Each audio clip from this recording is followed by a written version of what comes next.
बिहार में राजनीति का खेल जिस तरह से चल रहा है वो किसी भी राजनीतिक पंडितों को समझना मुश्किल नहीं बल्कि नामुमकिन है। वैसे अगर देखा जाए तो 11 सालों से केंद्र की सत्ता में बैठे प्रधानमंत्री मोदी और अमित शाह जैसे राजनीतिज्ञ को भी बिहार की राजनीति समझना आसान नहीं है। भले ही अमित शाह पूरे देश की राजनीति में अपने परचम को लहराया, लेकिन आज भी बिहार की राजनीति में भाजपा को नीतीश कुमार की बैसाखियों पर चलनी पड़ती है। अगर सच में देखा जाए तो इस समय नीतीश कुमार के हर सवाल का जवाब चिराग पासवान के पास है। शायद आप इसका अंदाजा इसी से लगा सकते हैं कि जब भी कोई एनडीए घटक दलों की मीटिंग होती है तो चिराग पासवान को जरूर रखा जाता है। बिहार की राजनीति में हर राजनीतिक खेल के मोहरे बस चिराग पासवान के पास होते हैं। वैसे अगर देखें तो नीतीश कुमार भले ही अपने आप को बिहार का चाणक्य समझते हो, लेकिन वो चिराग पासवान से बहुत पीछे हैं। जहां एक तरफ एनडीए घटक दलों में सीट शेयरिंग का पेच फंसा है, लेकिन चिराग पासवान की एक डिमांड ने इस समय नीतीश कुमार को मुश्किल में डाल दिया है।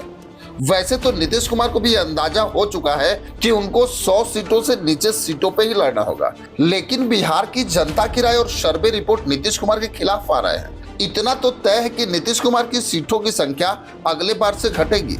वहीं अगर देखें तो एक निजी चैनल को चिराग पासवान ने इंटरव्यू देते हुए बोला कि हमने जितना सोचा है उससे अधिक हमें सीटें एनडीए के अंदर मिलेंगी, क्योंकि चिराग पासवान ने कहा कि हमारा उद्देश्य है कि लोकसभा की तरह अपने जीत का स्ट्राइक रेट बरकरार रखना चाहिए। और यही बातें हैं जो चिराग पासवान को सबसे अलग बनाती हैं, क्योंकि एक तरफ प्रधानमंत्री मोदी और अमित शाह इस उधेड़बुन में लगे हैं कि किसको कितनी सीट दी जाए, तो वहीं चिराग पासवान इसमें लगे हैं कि नीतीश कुमार से कैसे सीटें बढ़ाई जाए, क्योंकि चिराग पासवान पहले ही बोल चुके हैं कि हमें हर जिले में एक सीट चाहिए। यानी मतलब साफ है कि चिराग पासवान की सीटें 38 सीटों से कम नहीं होनी चाहिए। वहीं भाजपा के चाणक्य अमित शाह और प्रधानमंत्री भी चाहते हैं कि वो चिराग पासवान को नाराज ना कर पाए, क्योंकि भाजपा को भी पता है कि नीतीश कुमार के बाद बिहार में भाजपा की बैसाखी कौन बनेगा, क्योंकि चिराग पासवान से वफादार अमित शाह और प्रधानमंत्री मोदी को कोई मिल ही नहीं पाएगा।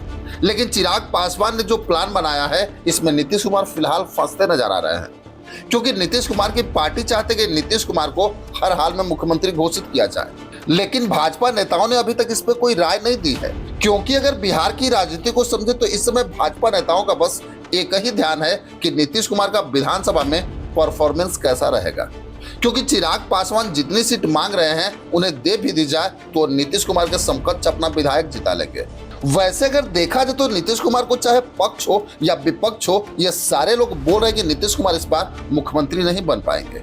वहीं अगर चिराग पासवान की रणनीति को ध्यान से देखा जाए तो जो प्लान चिराग पासवान ने बनाया है उसे शायद नीतीश कुमार भी नहीं समझ पा रहे हैं, क्योंकि चिराग पासवान की बस एक ही सोच है कि उनको बस नीतीश कुमार के बराबर सीट जिता लेनी है।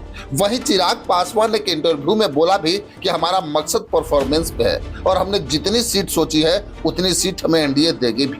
वहीं चिराग पासवान ने यह भी बताया कि हमें हर हाल में 2030 का विधानसभा चुनाव लड़ना है, लेकिन चिराग पासवान का खेल तो 2025 में ही शुरू हो गया, जो इस समय नीतीश कुमार नहीं समझ पा रहे हैं। वैसे अगर देखें तो बिहार की राजनीति में चाहे भले कोई कुछ भी बोले, लेकिन चिराग पासवान के गणित के आगे सारे लोग इस समय फेल नजर आ रहे हैं। क्योंकि अगर देखें तो मुख्यमंत्री बनने की तैयारी जो चिराग पासवान ने शुरू की है वो 2025 में भले ही ना पूरी हो, लेकिन चिराग पासवान 2030 में मुख्यमंत्री जरूर बनेंगे, क्योंकि उनको खुद पे विश्वास है कि 2030 तक पार्टी को इतना विकसित कर लेंगे कि बिहार की राजनीति में नीतीश कुमार के बाद सिर्फ चिराग पासवान ही दिखेंगे। खैर, इसमें आपकी क्या राय है हमें कमेंट बॉक्स में जरूर लिखेंगे।